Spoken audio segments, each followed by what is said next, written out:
13 வயதில் படிப்பு பூச்சி. வீட்டில் ஏழ்மை. தொடர்ந்து பல நாட்களாக பசி. வேலை தேடி தேடி அலுத்து போச்சு. ஒரு நாள் பசியால் மயக்கமடைந்து ஒரு நாடக கொட்டகை வாசலில் சொருகும் கண்களுடன் அமர்ந்திருந்தான் அந்த சிறுவன். ஒரு பணக்காரர் குதிரையில் நாடகம் பார்க்க வந்தார்.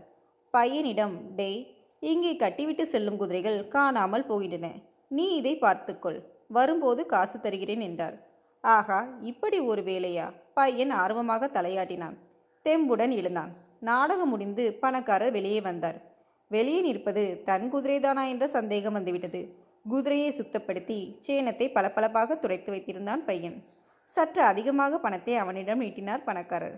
சில்லறை கிடைக்குமென நினைத்தவனின் கையில் பணம். மகிழ்ந்தான். மறுநாள் நாடகம் பார்க்க வந்த மற்றவர்களும் குதிரையை அவனிடம் ஒப்படைக்க அவற்றையும் பாதுகாத்து சுத்தப்படுத்தி கொடுத்தான்.